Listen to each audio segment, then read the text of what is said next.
Hey guys, TNT back here. This is video number 3 of the twist. As you can see, everything's out of the airplane. Everything inside is pre-labeled and bagged. So this kind of ensures me that nothing is going to get lost. One thing I'll mention is when I pulled off the control horns with the rods and stuff still attached, I did take the horn backs and lightly screw them back on so they don't get lost. The receiver's been pulled out, put back in one of the receiver cases. All my servos are marked. All my wiring is inspected and stuff to see if I got good wiring and stuff. You want to do all this kind of things, as you take the plane apart, because vibration can, cause little problems. So you want to inspect everything as you go. One of the inspections told me that I have to redo the fuel tank because we found evidence of the foam that was packed around the tank had a pink tint to it, so that means there was fuel leakage at one point. So once we get the covering off the airplane, we'll have to try to get up in there and see if we got oil damage or anything, which I'm thinking at this point probably not too much. So, but without all said and done, let's get our stuff out of the way here. When I pulled the motor, I didn't tighten the muffler on too tight. I just all put back together so nothing gets lost. You want that carburetor closed to keep dirt from getting in it, and then put your motor up in a safe place to where nothing's going to damage your motor. Again, one of the other things we found on the inspection of the motor too is when I went to pull the fuel line off of here, we found that this nipple here is loose, so I know I have to tighten that up. But things that you find, you want to get a piece of paper or something, write them down, make notes of things like that. That way, when you go put your airplane back together, you don't have any of these sudden surprises. So anyway, with my other half over there, sitting there looking so bored and lovely and everything. I'm not bored, guys. To remove covering, what we like to do is we like these little snap-off blades. They're very inexpensive. You can get refill blades for them.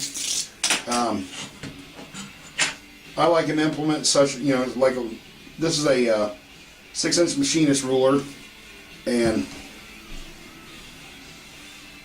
that's good for like getting up under things and help loosening up as you're heating. Also for getting like into the canopy area when you gotta pop this off. Now if you have to spare your canopy, that's going to be very difficult on some planes. This one here, I can tell you by looking at the glue and stuff around, it's going to be a near impossibility to save that canopy. But you'll find most of your planes. I went to my local hobby shop, $5.99, a brand new canopy. Even though it doesn't have the yellow border, it's cream colored. That's fine with me. It all, depending on what colors and stuff I go with, it might be nice looking on there. Who knows? Because I'm thinking about maybe going to a black on this plane. I haven't done a black plane for myself in years. But the first thing you want to try to tackle when you're taking the airplane apart and getting it ready for stripping, you got to get these hinges out. So what I do is I just come down between each one and I just slice that hinge. And then now we're just going to wiggle. This one here, thankfully, is not glued that good. And there's the rudder off. We're going to slightly twist this tail wheel out. Now we're not putting this tail wheel back on. We might use the wheel itself, but this bracket and stuff, we don't use them. I'm going to end up using a regular Dave Brown bracket up underneath here and mount the tail wheel that way. So there's another part. I'm not going to put that in the bag because it's kind of not needed. Now, sometimes you can get lucky. This elevator, as you can see, goes through the tail section back here and it's blocked in. So how are you going to get this wire out? Now, sometimes you get lucky. You can cut the hinge, and sometimes you can just maybe work that glue a little bit and get it to loosen up. And if not, I'll show you a way to get that. But let's first see if we can try to get that separated. Now this is one of the reasons I like these kind of tools, because now I can get my tool in there, maybe kind of get that glue to break free, which it's, now you can see the ruler went down through there. You know, took a little effort.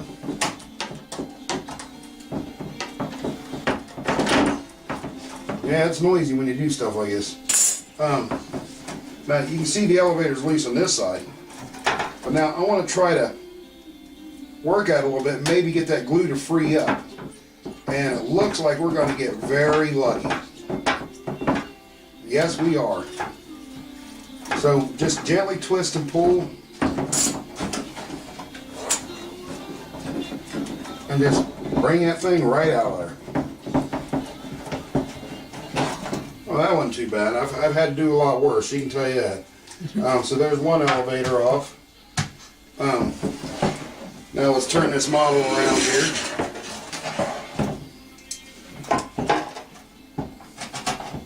We're going to slice through these hinges. And this elevator, now you're going to sit there and think, well, how am I going to get that off? Do I really need to take that out?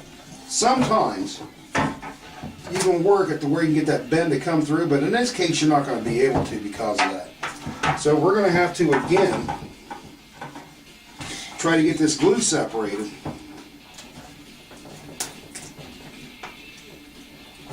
As you can see, it's starting to go through there. I'm going to go ahead and get that covering out of the way, see what I'm doing. Because you might, you know, for what it's worth, there's going to be just a little bit of cosmetic repair right here. It's not a very hard fix. So there's that part. Now you want to hold over here, and there we go. It loosened right up. Now we just got to get it.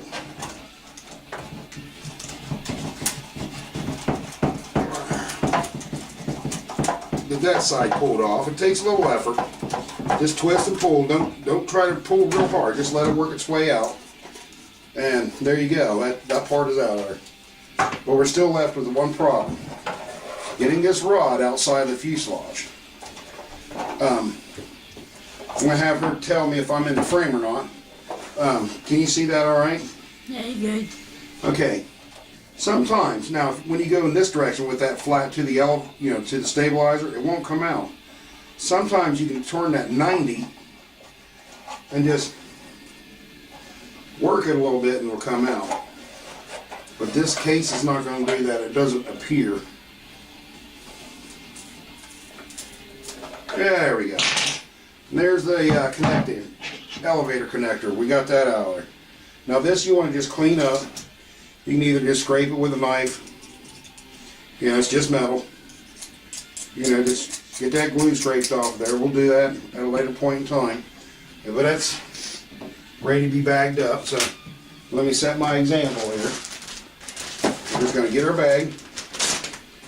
Put that in the parts. And there we go. Now we're almost ready to start taking covering off. As you can see, I already got my heat gun out and ready. May need to nozzle on it, may not, I don't know. We'll see how it goes. But with the steps you're going to have to take, is this covering is still on mostly around the tail section. You don't want to go real hard, but you want to go in an angle and just give a light score on that covering. Even if you don't cut it, it's fine. You know, and you want to do that against the vertical. You want to come in here against the stabilizer. And just make light score marks. And the reason is you cannot get that covering from out up underneath that frame. Not without completely ripping apart the whole tail section. But we don't want to do that. Now right there is going to cause me a little headache. There's a little glue knot right there that the gentleman that built this left in there, so I'm going to try to pick at it a little bit.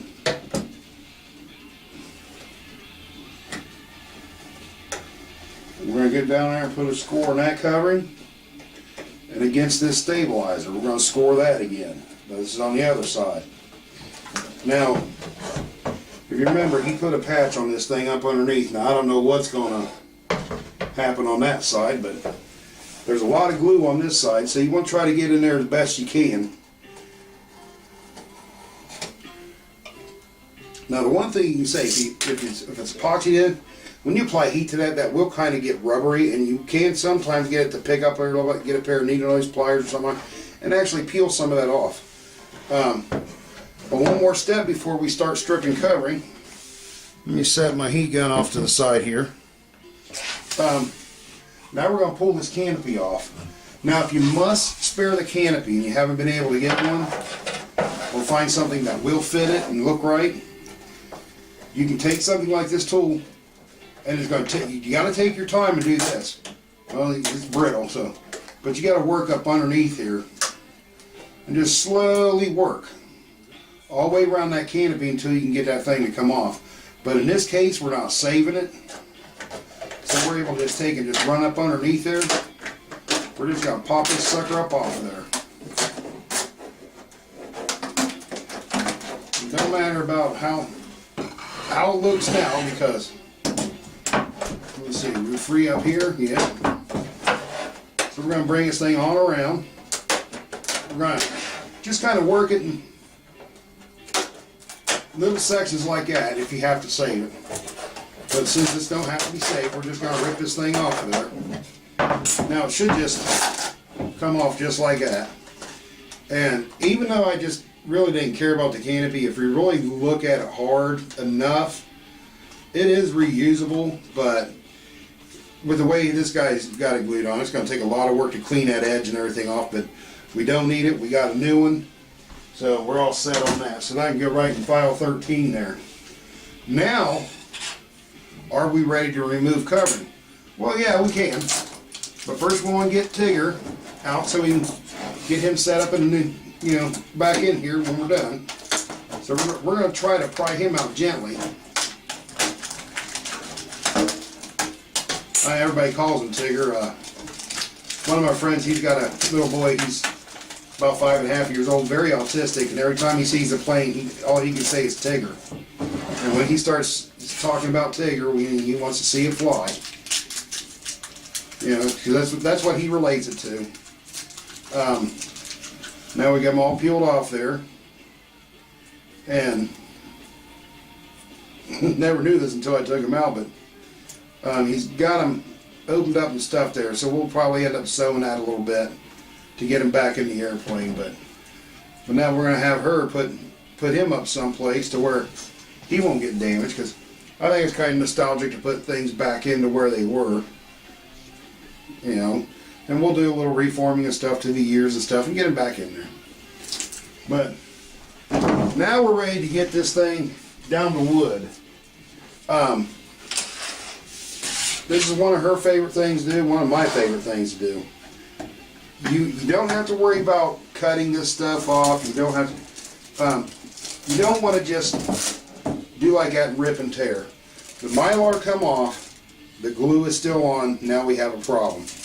It's going to be a lot harder to get that off, but I will show you a trick.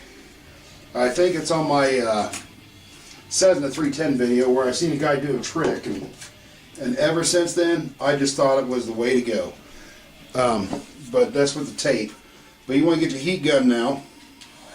Let's get it on and warmed up. And you just want to take your zip, just get some heat down there. You don't have to worry about damaging the covering now, because it's not going to be on there. We're getting rid of this stuff. Well, once you can get that up underneath, you know, that's what I like using these, you know, flat tools like that for. Get up underneath there. Well, if I keep my gun turned off, it's fine. I got a problem with my hands. I'm losing sensation in my hands, so. But just get that heat on there. Start working that covering up off there. And I can tell you right now, as many times I had to go over this with an iron, it's not going to leave a nice looking piece of wood when you're done. Some planes are like that, some planes aren't. So let's get that off. But if you get into a section like that where it's starting to peel, all you got to do is just lift. Give it slight, don't pull real hard, just let it come off.